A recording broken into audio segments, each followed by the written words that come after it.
On a pris une décision au retour des États-Unis. On a pris la décision de nous séparer de notre chat, Figure. En fait, c'est elle qui a pris la décision, apparemment. Lorsqu'on est parti aux États-Unis, on l'a laissée chez nos amis et il se trouve qu'elle y a trouvé ses quartiers. Maintenant, ça fait plus de 6 mois qu'elle nous suit dans nos aventures nomades, Figure. Et en fait, on est parti, Figure avait des problèmes où elle se léchait beaucoup et du coup, elle s'abîmait vraiment et notamment elle se léchait le bidon, mais elle se faisait vraiment mal à s'irriter la peau. Et ce qu'on a observé, c'est que le fait qu'elle soit dans une maison, ce qui est logique pour un chat qui aime son territoire, mais le fait qu'elle soit dans une maison avec un grand jardin, il n'y a pas d'autres animaux, il n'y a pas de source de stress, fait que les poils repoussent, elle ne se lèche plus, etc. Donc, nos amis nous ont proposé de la garder. Finalement, ils s'y sont attachés aussi, elle est attachante. Donc ils nous ont proposé de la garder. C'est un peu la mort dans l'âme en fait, qu'on va la laisser chez eux. Parce que si on réagit de façon égoïste, on la prend avec nous, parce qu'elle est de bonne compagnie et qu'on s'est habitué à elle. Dans un camion, vous imaginez avoir un chat, ça prend de la place, mine de rien. Et du coup, bah là, sa place. Donc, de libérer cette place va nous faire un grand vide, à la fois dans le cœur et dans le camion. Mais pour elle, c'est mieux, en fait. Donc, on accepte l'idée que ce soit mieux pour elle. Donc, on lui dit au revoir aujourd'hui. On prend le temps de lui dire au revoir. Et puis, on va continuer nos aventures nomades, sans Figure.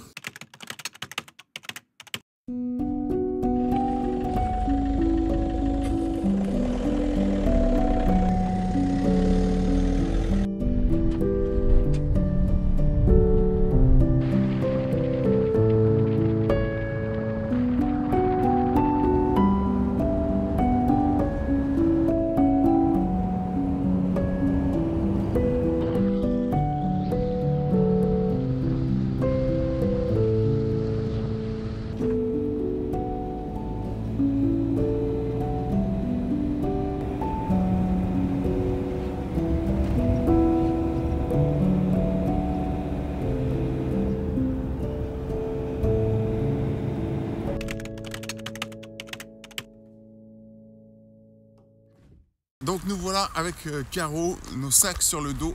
Nous partons pour aller filmer la chapelle de San Juan Gaztelugatxe en Espagne. Ouais non mais je me suis entraîné.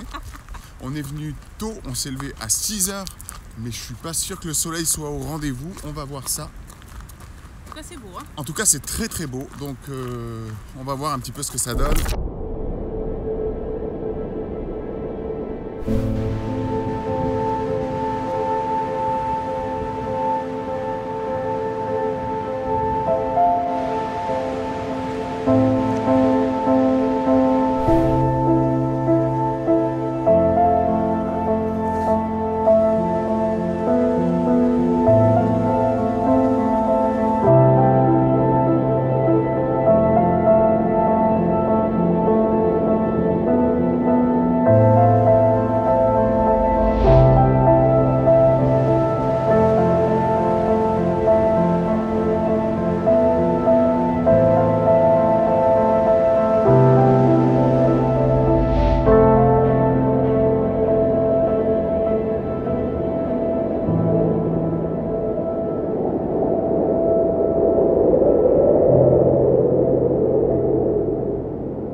Bon ben là on a un problème parce qu'on voulait rejoindre le camion mais ils ont barré la route, clairement interdit de passer, sauf que si on passe par l'autre côté on doit rejoindre le camion par la route, c'est juste pas possible en fait. On va passer, tant pis, on prend le risque.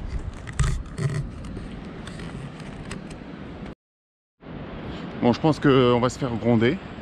On va peut-être finir dans un cachot espagnol, dans les fonds de cale d'un navire de conquistador. Mais ça peut être l'occasion de faire de belles images aussi. On va voir, on est passé. On a 2,5 km pour rejoindre le camion.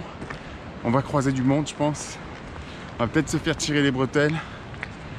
Je te laisserai parler. On T'as parle pas, maîtrisé hier. on parle pas espagnol, mais bon, on va s'arranger. On fera des signes avec la main. Voilà, allez, on verra. Alors, on a parcouru le chemin malgré l'interdiction. On est tombé sur des... Ce sont pas des gardes, ce sont des gars qui font des travaux dans le coin. On s'est fait un petit peu remonter les bretelles. Caro a oublié de filmer, j'étais en colère. Ah oui, très en colère. Oui, je suis pas content, pas content. Et quelques mètres plus loin, nous rencontrions Lucie et Antonin. Eux aussi allaient se faire gronder. Donc, ils ont fait demi-tour avec nous. Lucie et Antonin font un voyage, c'est ça? Ouais, c'est Road un trip. road trip. Road Ouais. trip, ouais. Depuis 6 mois. Hein. Ouais. 6 mois sur les routes, les amis. Prof de T'es PS. prof, Ouais. prof de PS. Ah, 2 PS. Ça, Et c'est infirmière. un truc qu'on aime bien. Ouais, attention, faut. Ouais, pas pareil. Moi, j'étais bon en EPS. Ah ouais, moi aussi. Il y a que là que j'étais bon. Mais Ouais, bah, c'est souvent comme C'est ça. le cas de tout le monde. Ouais. Ouais. Donc voilà, vie nomade, tour d'Europe. Donc c'est possible, Exactement. même quand on est prof et infirmière, tout est possible.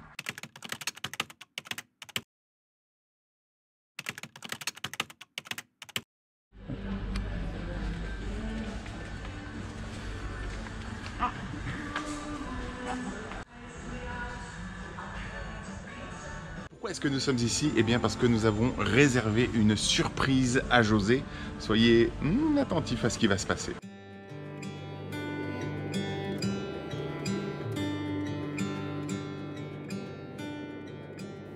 C'est ainsi qu'après avoir vécu 1001 péripéties sur la route 66 aux États-Unis, après avoir accepté que Figure ait choisi de rester au pays chez nos amis, que nous avons pris la route des Pics d'Europe, toujours en Espagne.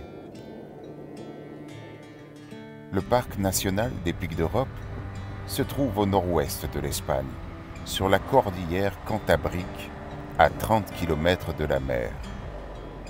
Ce sont d'ailleurs les marins venant de l'ouest qui donnèrent le nom de Pics d'Europe à cette chaîne montagneuse, car c'était la première terre qu'ils apercevaient au loin lorsqu'ils s'approchaient des côtes européennes. Pour nous, c'est l'occasion d'un retour au calme, en pleine nature, loin de la frénésie des villes. Ici, c'est nous, le point blanc, le coin idéal, une rivière, des arbres, la montagne.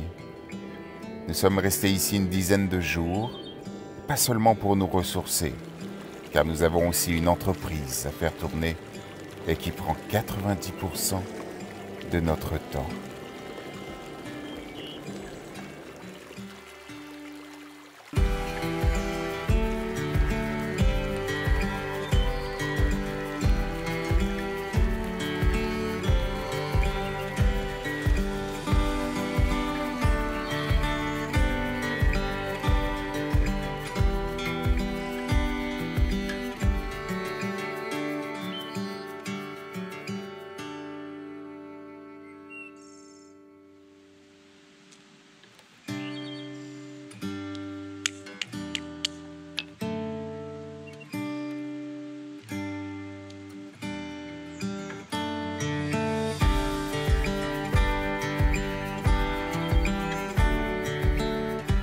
Cette vie nomade que nous avons choisie peut paraître toujours idéale, facile à vivre, loin des soucis du quotidien. Mais dans la réalité, eh bien, nous avons à faire face, comme tout un chacun, à des difficultés professionnelles, personnelles. La différence, c'est que nous choisissons notre jardin. À côté de là où on s'est garé, il y a un superbe potager. Et puis ça fait hier déjà, j'avais vu les personnes qui étaient en train de s'en occuper. Et aujourd'hui, j'ai osé aller les voir. Alors j'ai pas pu filmer en même temps que j'utilisais mon téléphone pour traduire. Mais je leur ai demandé si je pouvais leur acheter de la salade et des tomates. Et ils ne doivent pas avoir de salade, par contre elles m'ont offert des tomates. Et c'est super gentil, j'ai échangé avec elles, elles sont adorables. Et elles ont un superbe potager, donc ça c'est vraiment cool. On est resté 10 jours donc en pleine nature et en totale autonomie. Maintenant, il est temps que quand même on aille trouver un lieu où on peut vidanger les eaux usées, les eaux sales, etc. Faire le plein d'eau propre. En termes d'électricité, il n'y a pas trop de besoin, mais comme il y a de l'électricité là où on se rend, on va quand même en profiter pour charger toutes les batteries, tout remettre à bloc. Et aussi, on va commencer à déshabiller José.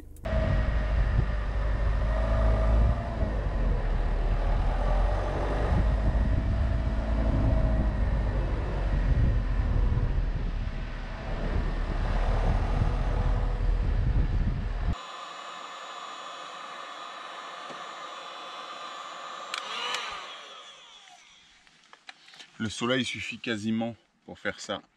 Donc l'objectif ici, on retire les stickers qui ont été posés sur José lors de sa fabrication. On va le personnaliser un petit peu.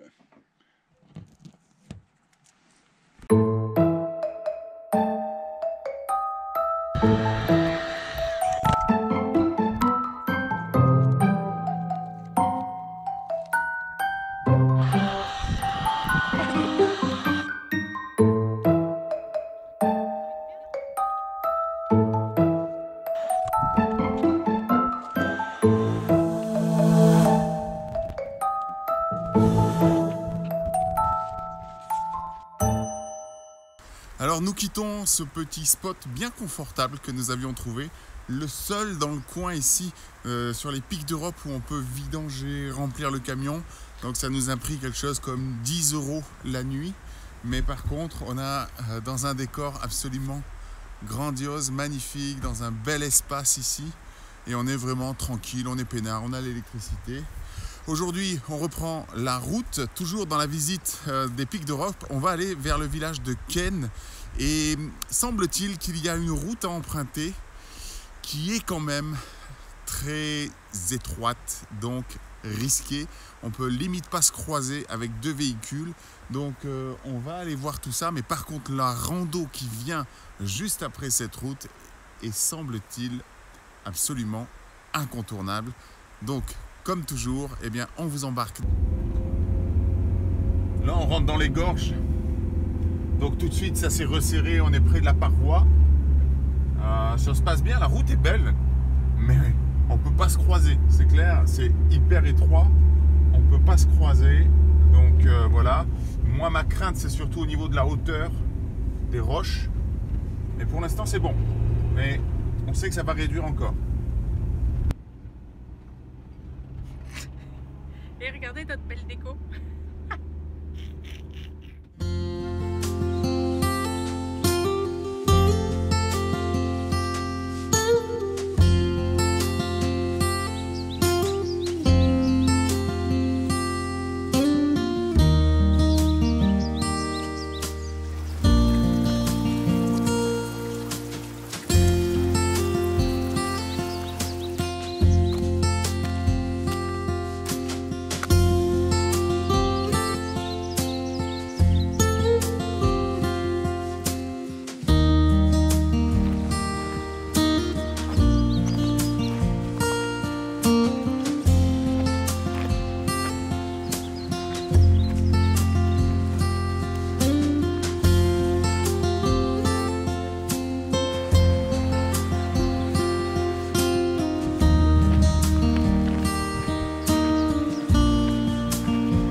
On a fait 5 km. Évidemment, on a mis beaucoup de temps parce qu'on fait des images, etc.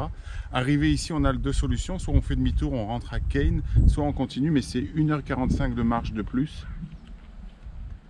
On fait demi-tour.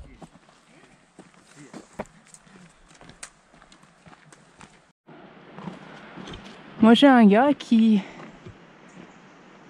a mal au dos. Mais il y a des moments où j'arrive pas à savoir comment il fait. Il a mal au dos, mais il est plus agile que moi. Alors, je sais pas, vraiment pas comment il fait. C'est pas agréable. Eh ouais.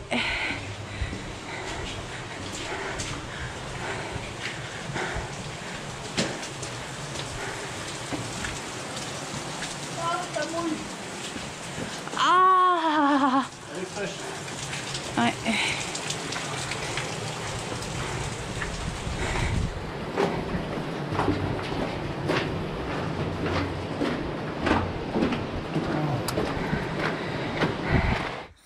Nous voici, chers amis, pour la conclusion de cette vidéo en Espagne, avant de rejoindre le Portugal pour le prochain épisode où nous allons déjà commencer par recevoir nos enfants pour les vacances scolaires. Et avant d'en arriver là, j'aimerais partager avec vous sur la réflexion que nous avons menée avec Caroline pendant ces 10 jours où nous nous sommes posés au bord de la rivière. En fait, on a travaillé énormément pendant ces 10 jours. Je le disais un moment dans la narration de cette vidéo, 90% de notre temps, finalement, est consacré à la gestion de notre entreprise. On vous fera une vidéo bientôt pour vous expliquer les différentes façons de gagner de l'argent pour subvenir à ses besoins quand on est un nomade. En ce qui nous concerne donc, c'est la gestion d'une entreprise et c'est vrai que ça prend beaucoup de temps.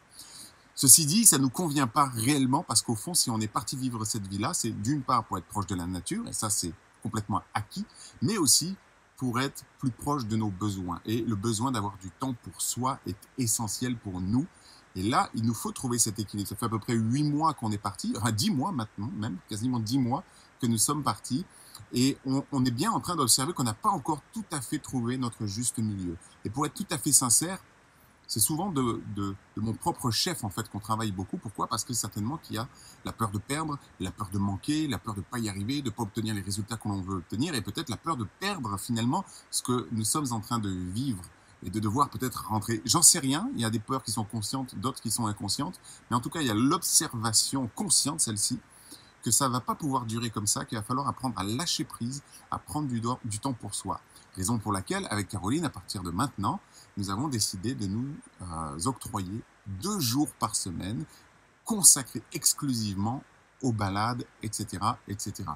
Alors, on se donnait déjà ce temps-là, et à un moment donné, on l'a perdu parce qu'on est vraiment retourné dans le boulot. Et forcément, si en plus je veux produire des vidéos, si je veux faire des images, et si je veux continuer à alimenter cette chaîne, il faut que je dégage du temps. Donc, ça vient chercher dans les peurs, ça vient chercher dans tout ça. Vous voyez, juste tout ça pour vous dire que parfois les gens me disent « Ouais, toi, tu as de la chance, tu vis ta vie nomade, tu as de la chance, tu es parti, tu as tout plaqué, tu as osé, machin. » La réalité, c'est que c'est pas si confortable que ça. Ce que vous voyez dans les vidéos que je partage, c'est la partie émergée de l'iceberg. Et évidemment, tout en dessous, dans les profondeurs, il y a des défis, il y a des doutes, il y a des peurs, il y a des remises en question et il y a le besoin de s'organiser pour pouvoir quand même gérer cette société tout en vivant notre vie nomade comme on l'entend. Tout un programme dont on vous parlera encore peut-être de façon un peu plus approfondie à l'occasion.